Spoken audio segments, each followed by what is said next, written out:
This review was made possible by contributions from viewers like you.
Hey guys, we're 3 weeks into the air-stended bud-iverse, so I guess we should look at a buddies film, huh?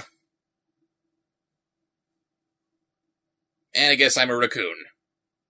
So far, we've seen the buddies battle the forces of evil on Halloween night, we've seen them save Christmas, but now the time has come for something a little more realistic, something a bit more down-to-earth. How about the buddies in space? Because, hey, kids like movies about puppies, and kids like movies about space. Why not combine the two? I'll tell you why. Because that's a really stupid thing to do! We open on a Russian space station, where we see a dog sitting? In space? No, he's sitting in space! Cute. After Sputnik, the dogmonaut, tells us that he wants to go back home to his kid Sasha, because Roscosmos just takes random kids as pets for their space missions. We fall back to Earth to find Buddha and his kid, who I'm just gonna call cultural appropriation, watching the moon. Look, a shooting star, Buddha. Make a wish. I wish to one day touch the moon. Sam, honey, come to bed. Good night, Buddha. I wish that all your dreams come true.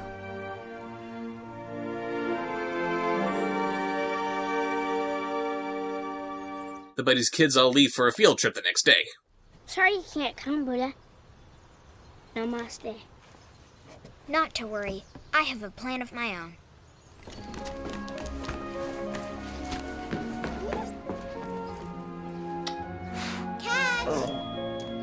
Bye, Rosebud. Oh, come on. Training your dog to catch blown kisses is freaking adorable. I know! And while I still loathe B-Dog breakdancing, at least they have him doing moves that a dog actually can do. Buddha gathers his siblings after their kids leave, and they all sneak aboard their bus that's driving them to Vision Enterprises, a private aviation company that seeks to make commercial spaceflight possible.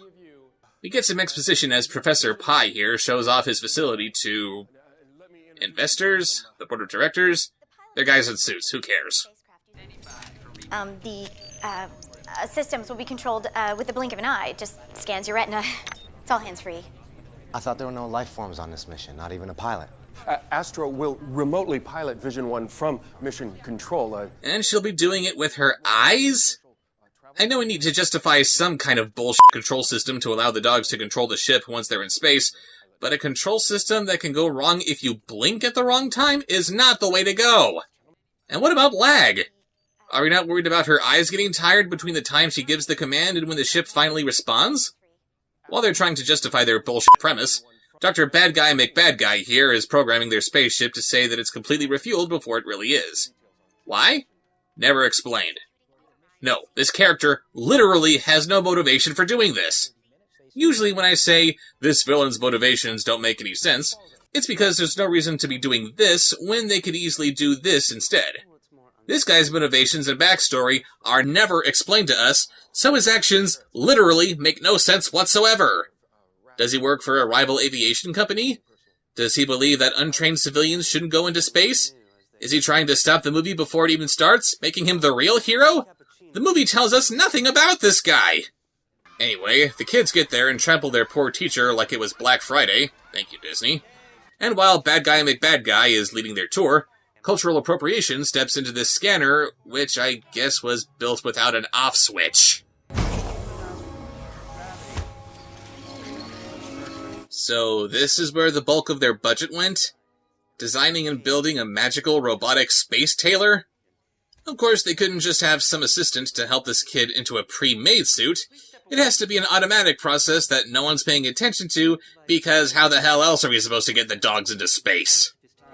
Now, as you can see, we have some specifically designed space suits. No, those are Fantastic Four uniforms. They let Cultural Appropriation keep the suit because, and again, since there's apparently no way of turning this incredibly advanced machine off, the buddies all get scanned and fitted for their own custom suits, costing the company God knows how many thousands of dollars. As Mission Control prepares to launch their unmanned prototype ship to the moon for absolutely no reason, the buddies effortlessly sneak aboard.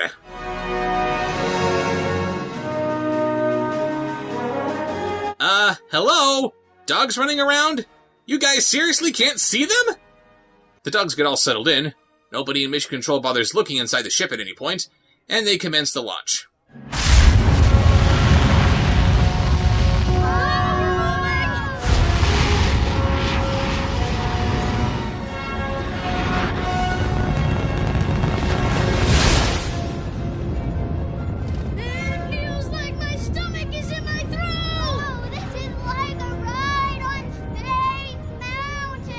Because you know what Space Mountain is! And let's not forget the ridiculous G-forces necessary to put a ship like this into space. Could they really not put these dogs on their backs against horizontal seats to make it look like they're being launched into space? Dad always said I should be more down to earth. Why didn't I listen? Because you didn't know what that means, your dad didn't know what that means, and you're a couple of dogs! So they get into space, and of course they're all perfectly fine. Why aren't these dogs writhing in pain right now? The reason why astronauts train like they do is to withstand the insane amount of stress that their bodies are put through when getting into space. Why aren't these puppies, who have had no training whatsoever, shrieking in agony? Because Disney? That is bullshit. Do you know why?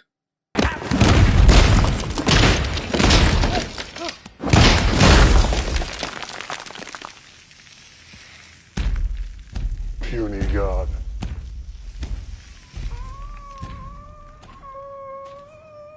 That's why.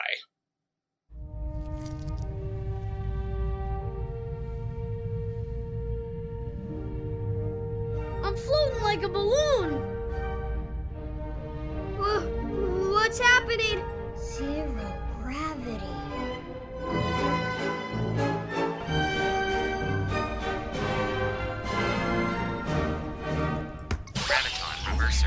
That doesn't sound good. You don't know what that means! Bounce the graviton particle beam off the main deflector dish. That's the way we do things, lad. We're making shit up as we wish. Hey, I thought we were always supposed to land on our feet. The kids get home later that day, only to find that their dogs are missing. Yo, Vita!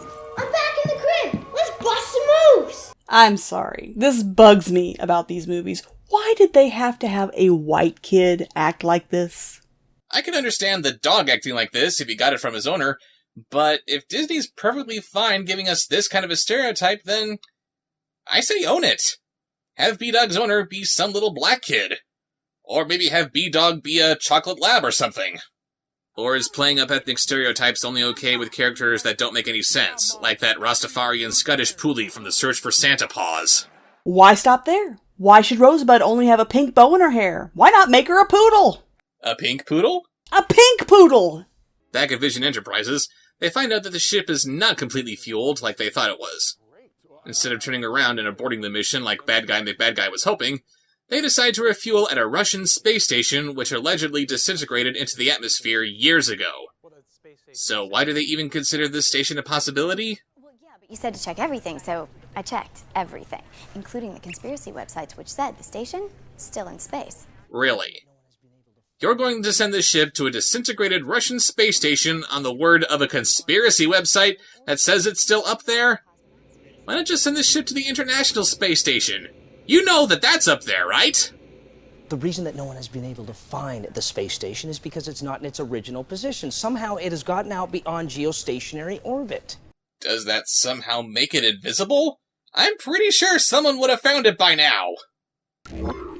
Yuri, this is Slats from Vision Enterprises. Do you read me? American Blue Jeans, Godzilla, how are you? Yes, you're really seeing this. A Russian space station, which has been reported destroyed for years, and they just call it like it's no big thing.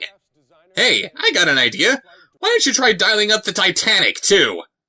But yeah, this legally dead cosmonaut, named Yuri, agrees to help them refuel in exchange for them keeping his prolonged existence a secret. So, we are going to have visitors, don't worry, old pal. I promise not to tell anyone about us, so we are free to live peacefully in space forever and ever and ever. On what? And no, I don't care that this is just a movie and I should really just relax. I'm wondering how he eats and breathes. La la la. So they steer the ship towards the station. Dudes, what is this place? Whatever it is, it's getting closer. I hope it's not an alien's house. Not that I'd be scared or anything. I hope it's a Denny's. I could sure go for a moons over my hammy right about now. What makes you think that's a fucking Denny's? Yuri proceeds with the refueling process, and of course his outdated Cold War-era space station has the same kind of artificial gravity that the state-of-the-art prototype has. We should explore and broaden our horizons. Broaden our horizons? We're lost in space, dog. I think our horizons are broad enough. Oh my god, one of the dogs finally said something intelligent! And he only reached Jar Jar Binks level intelligence! Monsters out there, leaking in here, all sinking and no power? When are you thinking we are in trouble? Then the dogs go right back to being stupid as they leave the ship to run around on the station. And why was this space station designed with this tiny airlock? Did the Soviets anticipate NASA literally sending up American dogs? Dogs? Come on, aliens. I ain't scared of nothing. But because I float like a butterfly and sting like a bee, dog. Oh, I get it. He's Muhammad Kali. Sorry. Huh? Ah! It's an alien! Ah! That's B-Dog. He's in trouble. Can't you tell by his completely blank expression? Do better, Disney! You don't want to eat me. I'm all scrawny and bony. Eat him. He has plenty of meat on his bones. Oh, nice. Kids need to learn how to throw their friends under the bus. No, of course this alien is just Sputnik, who doesn't mind showing them around the station. In this module, we have our garden, where we grow all our food in space. The added benefit is the plants filter out CO2 gas and produce oxygen, and we also use them to create fuel for the station. And where do you get fresh water not only for yourselves, but also so that your plants might live? And we also use them to create fuel for the station. All of the giant solar panels outside the ship are just to be looking cool. Speaking of things looking a particular way, why didn't they get a more obviously Russian dog to play Sputnik here? Why did they have to get an English bull terrier instead of something like, I don't know, a Siberian husky? A black Russian terrier? A Moscow watchdog? A Ruski toy? This isn't hard to figure out, people! Actually, his name isn't Sputnik. It's Spudnik. And I think I know why. Do you remember Spuds McKenzie? There he is. What a happening dude. There's a super party animal. Yeah. His name is Spuds McKenzie. A barbecue inside. A barbecue. And a cold Bud Light. A cold Bud Light. Puts him in a party frenzy. In a party frenzy. He's Spuds McKenzie, Bud Light's original party animal. Go Spuds, go! Go Spuds, go! Go Spuds, go! But you really cooking now. All right. Seriously? That's why they named him Spudnik?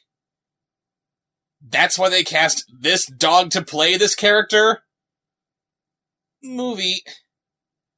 Why did you feel it necessary to turn yourself into a subliminal Bud Light commercial? You know, for kids! The tour continues with Spudnik showing off their solar panels, which produce energy. Then he leads them into the kitchen. My favorite room in the house.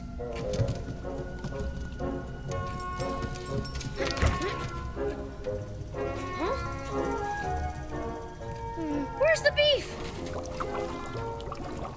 Dude, what is that? Space juice. Ew, it stinks. Who'd want to drink that? Well, Yuri seems to like it. And we use it for fuel. Is everything a fuel source on this ship? And really, movie? Space juice? Just call it alcohol. I think little children watching at home would understand perfectly that someone who's stranded in space completely alone would brew his own alcohol as a way to cope. By the way, Russian spacesuits came in a variety of colors, and if we're supposed to believe in the accuracy of Yuri's spacesuit, and not just assume that they dressed him in orange so he'd look like Charles Manson, it would appear that he's wearing an SK-1 spacesuit, which was specifically designed for cosmonaut Yuri Gagarin. And apparently Yuri Gagarin is known for a successful mission aboard the Vostok 1 spacecraft, which was launched in 1961. Is this movie trying to imply that this guy is the original cosmonaut? Because I'm pretty sure that he's been dead for decades. I'm blown away by this. Did the movie just make up this allusion to Gagarin completely by accident? Or did it actually do its homework to be historically accurate and then fumble the ball at the very last second?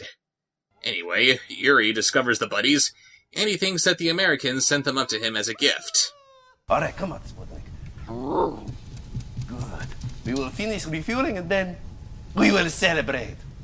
Dude, you have to help us. Do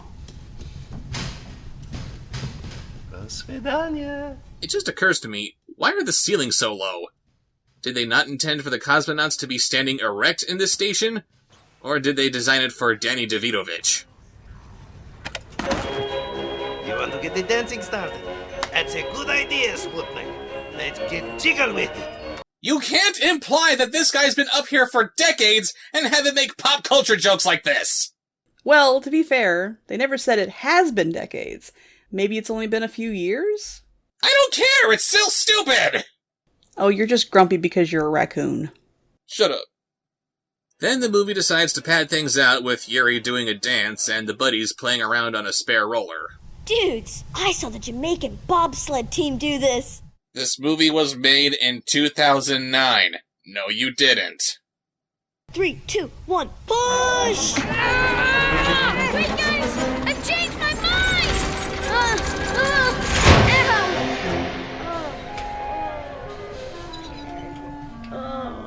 I told you guys this was a bad idea. That's what I said half an hour ago! These are gonna be the longest 11 minutes of my life. 11 minutes? Are we only 11 minutes into this movie? It isn't long before the logically 75-year-old cosmonaut falls asleep, and Sputnik sees this as the perfect opportunity to try to jump ship. What happened to the crazy cosmonaut? He's asleep. This is my last chance to go home to my boy Sasha. The station is falling apart anyhow, and Yuri's plan is to go down with the ship. Wait a minute! His plan is to go down with the ship? What the hell kind of sense does that make? You don't spend all of this time building and maintaining a perfectly sustainable living space while hiding behind a rumor that said living space disintegrated years ago just so you can go down with the ship! If that was always your plan, why didn't you actually go down with the ship years ago? Ugh, so the buddies get back to their ship once it's done refueling, but Yuri thinks that Mission Control is trying to steal them back, so he puts the station into lockdown.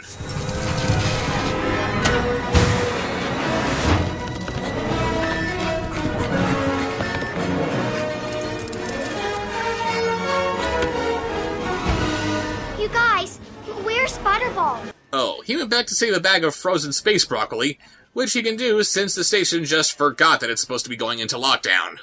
We can't leave without him. You know our motto, dudes. No pup left behind. When have you ever said that? And shouldn't it have been no buddy left behind? Oh my god, that pun is horrible and it would have been perfect for this! Butterball makes it back to the ship. Yuri tries smashing the controls to open the airlock, but... That's not good.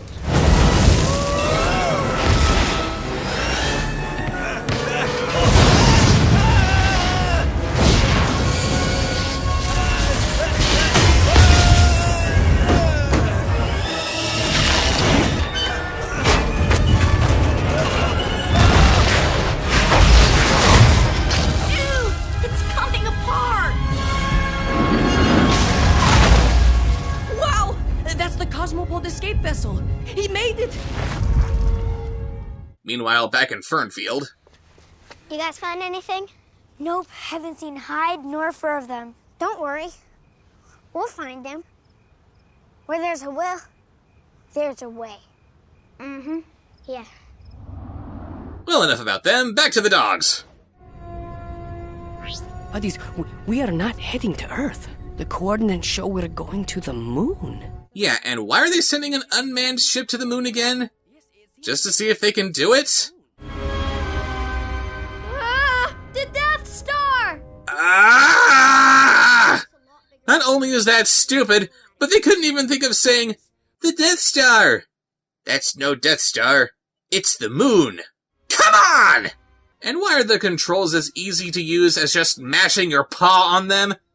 Yes, Vision Enterprises wants to create space travel that the entire family can utilize, even the family dog.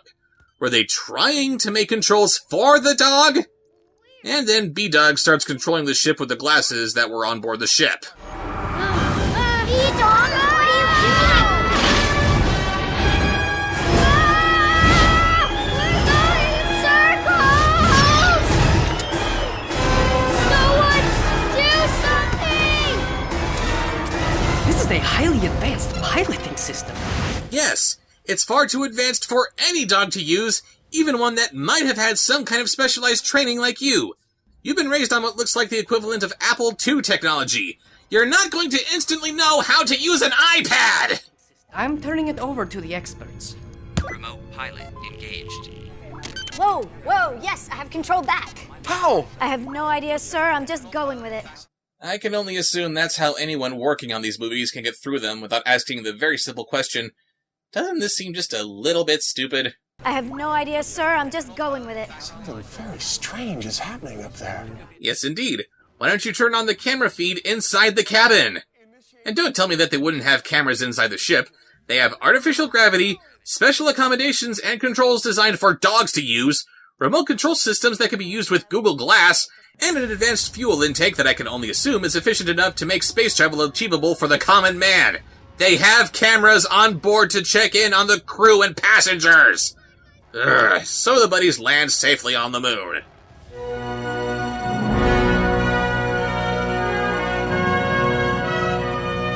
Wow, the moon. Buddies, are you ready to go for the walk of your lives? No, they're not, and neither is the ship! Okay, good. They made it to the moon. Now what? Why isn't the ship immediately heading back to Earth?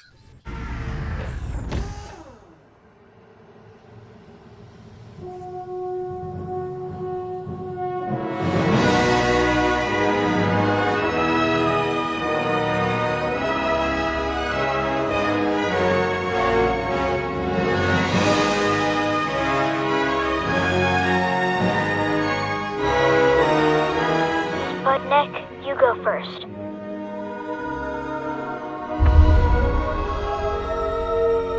One small step for dog, one giant leap for dog kind. No. You are not allowed to say that line if you are so terrified of going out there that you have to have someone else go out in front of you. That's one small step for man, one giant leap for mankind. You first, Buzz. And yes, they're just casually walking down this gangplank as if the moon's gravity is exactly like that of Earth. They couldn't even say that these suits are weighed down with some extra ballast to make up the difference. Back at Mission Control. Sir, you gotta take a look at this. There's some sort of four-legged creature surrounding the ship.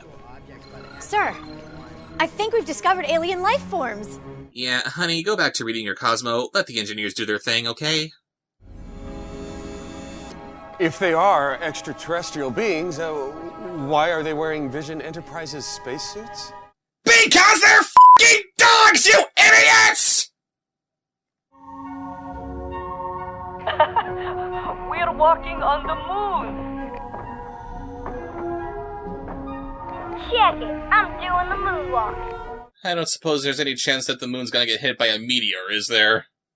Everyone at Mission Control can't think of how to get the buddies back onto the ship, except for Bad Guy McBadguy, who is reveling in this mishap for absolutely no reason. And the buddies themselves want to get back home too. So how do they get out of this pickle? Galactic canines! Do you read me? That's it, I'm done. Seriously? We need to rely on the ferret to tell them to get back to the ship? If they want to get back to Earth, why don't they realize that their best bet is to go back to the ship and wait for Mission Control to bring them back?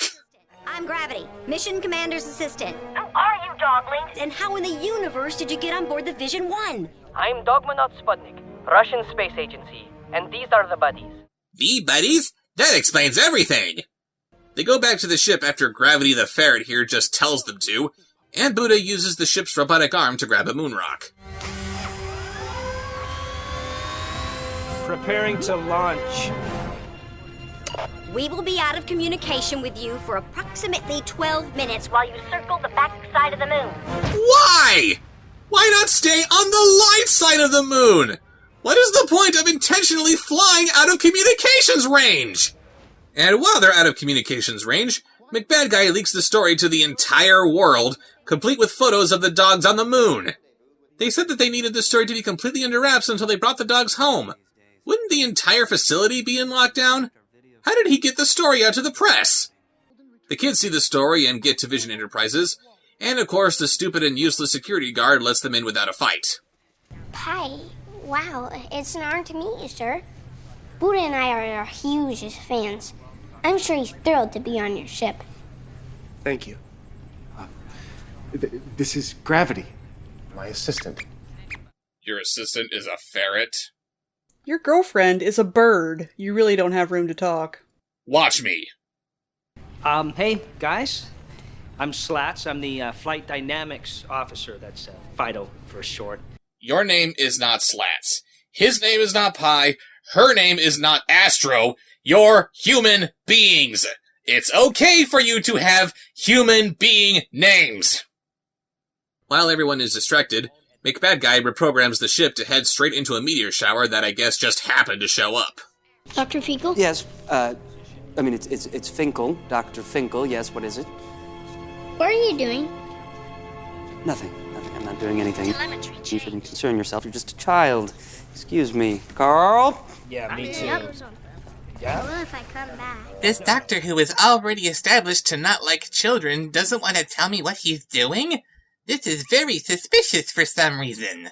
Collision alert. Collision What? alert. Collision alert. Oh, I thought our course was set to avoid the meteor shower. I don't know, sir. Somehow the telemetry has been modified.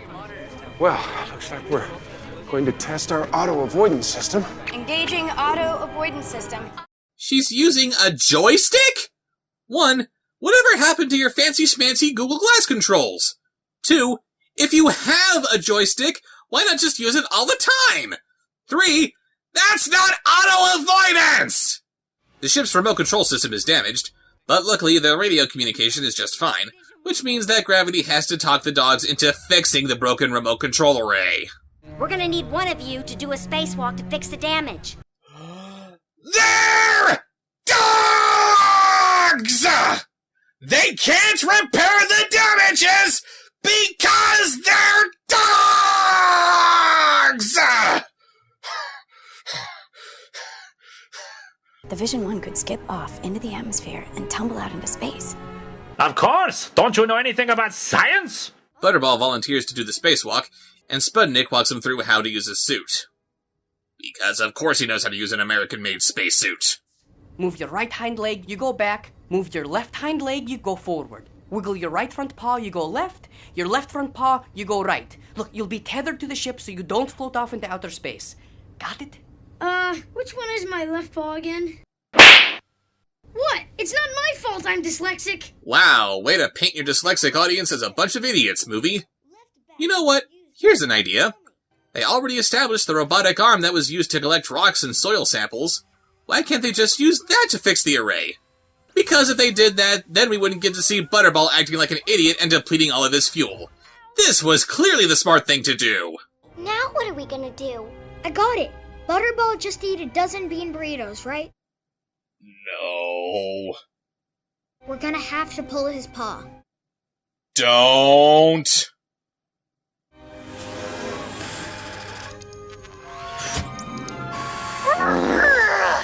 That can't work! Why not?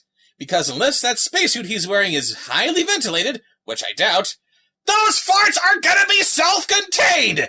He's not going anywhere, you idiotic idiots!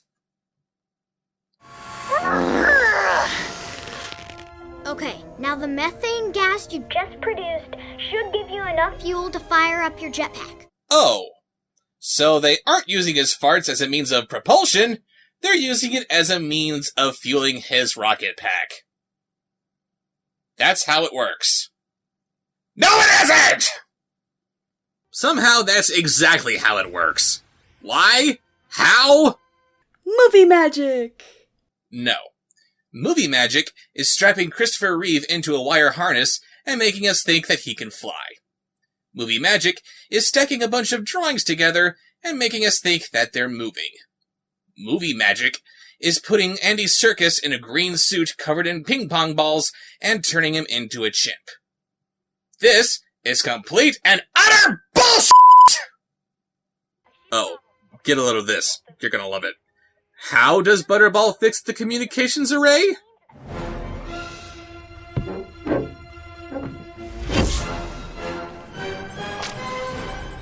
Great news, everybody. Data communications has been restored to the ship. Uh-huh. That's all that he does. All of this. All of this has just been because the communications array was slightly to the right. For the moment, I'm going to pretend that the last 6 minutes were not some of the most painful minutes ever committed to film, and instead ask one very simple question. How is something that delicate supposed to survive the stress of re-entry? Great news, everybody. Data communications has been restored to the ship. Butterball, you should be proud. No, all of you should be fucking embarrassed. It's at this point that Slats discovers the ship's changing course. The log shows an adjustment made from the main terminal yesterday at 1949. Main terminal? It was him! And I would have gotten away with it too if it weren't for you meddling kids. Please, you can't be serious. I don't think I would ever do such a thing. Are you sure, Sam? I saw him at the computer earlier. I knew he was up to something. No, is that right? Pi, you can't believe him over me. He's an ignorant child. Okay, then what's this? You didn't see him put that in. You don't know what that is. After confirming that McBadGuy did indeed try to sabotage their ship by looking at their security feed, which should have been their first idea, but we have to make this pointless little boy feel important somehow, they take him away, and we never see him again. We'll miss your nuanced complexity, bad guy McBadGuy. So the buddies are safely back on track. Let's celebrate with another pointless joke about how Butterball is fat and he likes to eat. Dude, I can't believe you ate the whole thing. Well, I always said I'd eat broccoli when puppies fly. When did you ever say that? And if you hate broccoli, why did you risk your life to save it?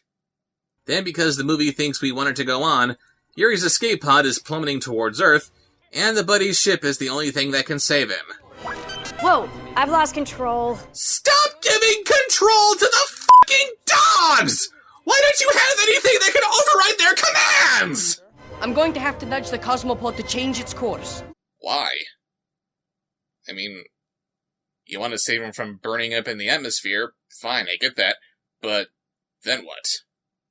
Is he somehow less likely to burn up in the atmosphere if he falls to Earth somewhere else? Are you trying to nudge him so he doesn't fall at all and he keeps orbiting the Earth until he starves? Are you trying to shoot him into deep space? Why don't you just take that robotic arm that you have, grab the pod with it, and bring him back to the airlock and have him come back in with you? But yeah, just nudging him is apparently all that's needed for him to fall safely through the atmosphere. I don't get it. It makes even less sense considering how he crashes into solid ground. At that speed, he should be nothing but a puddle of space juice himself. So hooray, that guy who everyone thought had died years ago survived, just so he could be abducted by the Russian FSB and subsequently tortured and killed for hijacking hundreds of billions of rubles worth of top-secret government property. But enough about that. Are the buddies gonna be okay?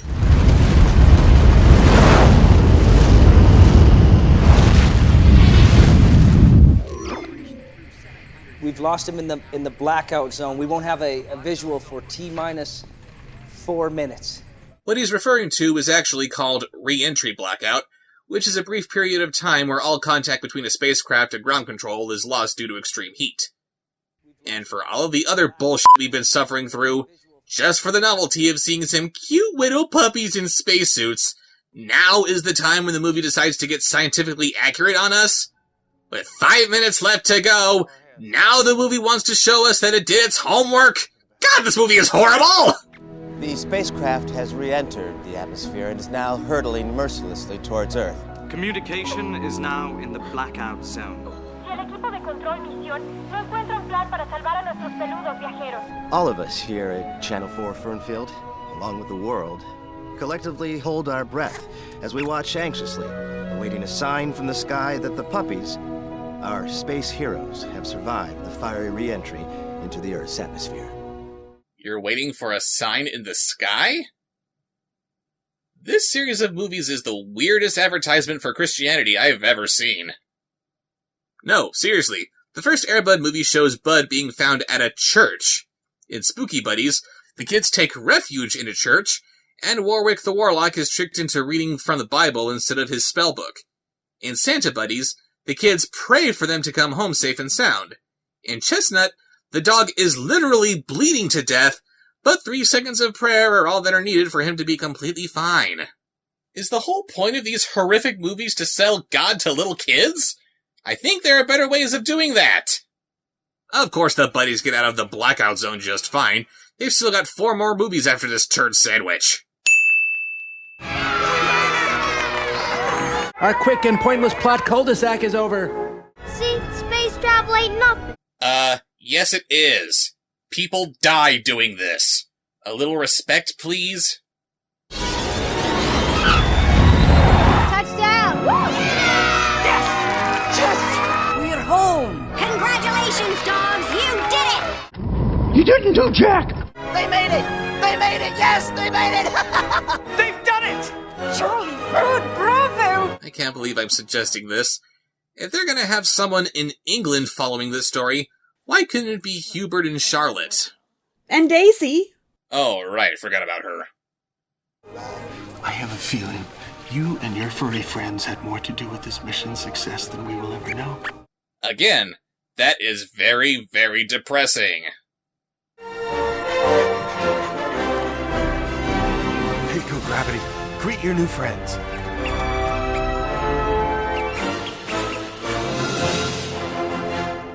Welcome home, buddies. Spudnik, that was some fancy seat-of-the-pants aviation you demonstrated. Whoa, you're a ferret. Yo, dog, you mean to tell me we had a rodent as our flight director? That's racist.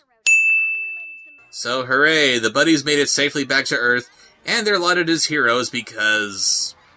I don't know, for some reason just being there is somehow more heroic than the people at Mission Control who couldn't rest until these kids got their puppies back when it would be all too easy to just let them die. I would like to present wings, the symbol of true heroism in space, to our dogmanauts. Here they are, Space Buddies. Why did you call them Space Buddies? They've never been introduced to you as buddies! Why did you call them Space Buddies? Maybe because the banner back there calls them space buddies? That's stupid too! Oh, and Buddha brought that moon rock that the robot grabbed earlier by smuggling it in his ass or something. I'm so glad this kid got to touch the moon just like he always wanted. So that was Space Buddies, and I want to throw it into a black hole. I shouldn't be surprised by how the humans in movies like these have to have severe mental deficiencies to justify the dogs doing what they do, but my god, this is the stupidest Buddies movie I've seen yet! To everyone who ever worked in space exploration, dreamed of working in space exploration, or hell, even have someone related to them die while working in space exploration, I deeply apologize for this insult to your collective intelligence. This is the kind of movie that revels in how stupid it is, and it's laughing at anyone who enjoys it. The humans are all idiots, the dogs have no business being here at all, the leaps in logic and plausibility to even get the dogs into space are mind-blowing, and for what? Just so we can get 70 minutes of cute little puppies in spacesuits? It wasn't worth it! If there's anything that I can be happy about after all of this, it's the knowledge that my next review will not be another Buddies movie. And thank God for that. There is only so much stupid that I can take in one sitting.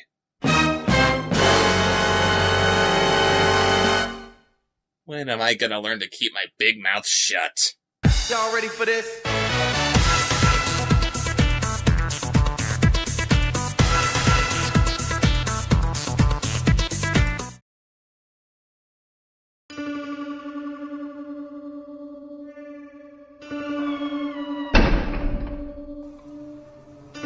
Subscribe, like, follow.